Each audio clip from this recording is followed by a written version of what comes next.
Nako guys, ito pagkwentuhan na naman natin ang sinabi sa atin ng puting kabayo, ano?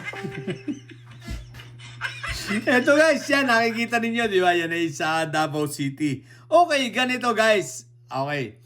Ang sabi ng ating puting kabayo, okay, marami raw na mga insurance company sa Davao City at sa ibang lugar sa Mindanao, ang medyo hindi sila tatanggap kapag ikaw ay nag-insured. Kasi sa insurance ngayon, di ba, pwede na yung tinatawag na act of gods, no? Ngayon, ang balita, sabi ng ating puting kabayo, dahil nung siya ay nagtanong sa kanyang kakilala na nag-i-insurance kung pwedeng niyang i-insured yung kanyang mga sasakyan bilang sa act of God, no? Kaso merong naka-address sa Davao City, tinanggihan na daw. So, ibig sabihin, maraming insurance company ngayon ang ayaw nang tatanggap ng act of God sa insurance sila. Bakit? Oo nga naman, malulugi sila. Pag ibang lugar, pwede. Pero pag ang address ng sasakyan mo ay sa Davao City, hindi nila tatanggapin. Ayaw na nilang magrehistro ng act of God. Bakit? Malulugi daw sila, malamang. Bakit? Bakit malulugi? Kasi ine-expect na nila na ang Davao City from time to time ay babahain.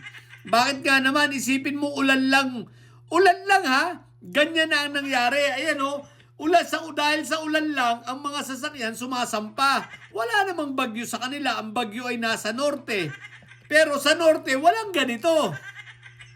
Di ba? Walang ganito sa norte. Sa Davao City lang. Sa Davao City lang kayo makakakita pa na parang nangyari ng Undoy sa Maynila at sa Marikina, di ba? Na ang mga sasakyan ay nagsampahan. Yan, mga nagkaganito. Ito, Davao City, wala pang bagyo yan ha. Partida yan. Isipin nyo, wala pang bagyo, ulan pa lang. Paano pa kung bumagyo? Malamang-lamang yung mga bahay dyan, binunot na mismo pati pundasyon. Isipin mo, ulan pa lang, isinasampa na ang mga sasakyan, what the heck? Ulan pa lang yung mga ibang bahay na maliliit dyan, tinatangay na ng agos. Ulan pa lang yan ha, paano pa kung bagyo? Kaya may katwiran naman itong mga insurance company kung bakit ayaw na nilang tumanggap ng act of God. Diba? Sa mga insurance, no? Kasi pag act of God nga naman kasama dyan ang gayang. Katulad nito, baha, lindol, bagyo, diba? Yung mga natural calamities, diba? Bakit nga naman sila tatanggap? Alam naman nila pag Davao City, lugi sila. Alam nila pag may parating na bagyo, yari na naman. Alam nila na kapag may malakas na ulan, yari na naman sila. Diba? Mauubos ang negosyo. Kaya hindi natin masisisi kung magtanggihan ng mga insurance na mag-insure ng mga sasakyan na itong mga to pagdating sa act of God. Kasi nga naman, ubos ang negosyo. Ibang klase. Duterte, Paris.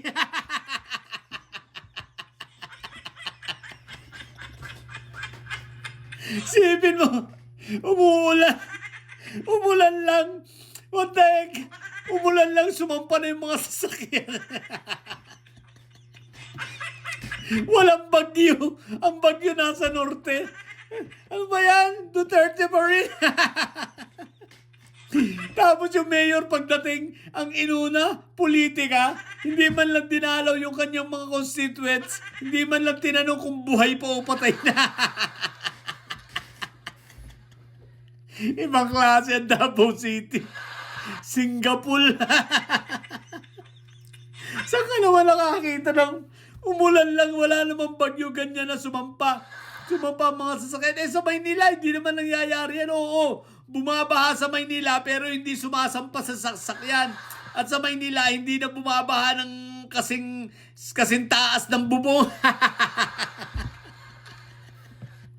Isipin mo, sa Davao City, ulan lang kasi taas ng bubong ang baha.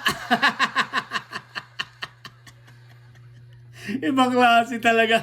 What the heck? Kaya yung mga insurance company, tama lang yung decision ninyo. Wala naman, lugi nga naman sila, kaya hindi masisisi. Hindi masisisi ang mga mga insurance company kung bakit ayaw nila tumanggap pag Davao City ng act of God. Kasi nga napansin nila, aba, kada uulan laging baha. Pag umulan, baha ng hanggang bubong. Pag umambon, baha hanggang baywang. Kapag may hamog, baha hanggang tuhod. May level na ngayon ng ang pagbaha dyan. Kapag umulan, baha hanggang bubong ha. Tandaan nyo ha. Kapag umambon, baha hanggang baywang. At kapag nagkaroon ng hamog, baha hanggang tuhod. What the heck? Ibang klase ka talaga, Davao City. Pati yung mayor nyo, ibang klase. Tsaka si Inday Sayat, kita mo nasa galaan. Ba, si Yutman tahimik. Walang imik. Baka daw mahanap sa kanya yung 51 billion. Yutman, labas na, hoy! Ano tahimik ka dyan? Congressman ka dyan, binaa yung area mo, oh. Bakit ka tahimik lang? Baka daw hanapin pa sa kanya yung 51 billion. Mapupurnada. Sabi, takot na takot si Yutman. Di, maigi ng manahimik. Less talk, less mistake. Tama nga naman, less talk, less mistake. Baka daw mahanap sa kanya yung 51 billion. Mananahimik na lang siya.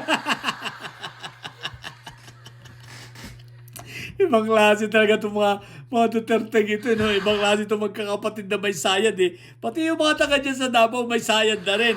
Kaya mga taga Davao City, wag na kayo magpa-restore ng sasakyan nyo na isasama nyo pa yung act of God, ha? Mabibigo lang kayo. I mean, wag na kayo magpapa-insure ng sasakyan, ha? Ang pwede nyo lang insure is yung TPL tsaka comprehensive.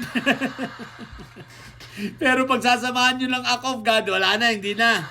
Hindi na yan tatanggapin kasi nga, ganyan lagi sa Davao, so takot na sila. Kaya sabi nung ating puting kabayo, what the heck? Napakaabot na lang sa ulo yung puting kabayo, eh. Ay, nako. 230 pa rin. Ewan ko ba? Yun lang, nakakatuwa itong mga taga Davao City talaga, no? Sa mga bobod dito. Ay, nako. Sa mga bobod didilis dyan at mga may sayad, ang tatay nyo ay preso, ang BP nyo ay bobo. Matili kayong bobo at may sayad sapagkat ang may sayad ay laging high blood. Tatawa ako sa kabubuan ng mga taga Davao City. Di naman lahat, pero mga 60%. Bobo putik. Nadamay pati yung matitino. What the heck? Bye!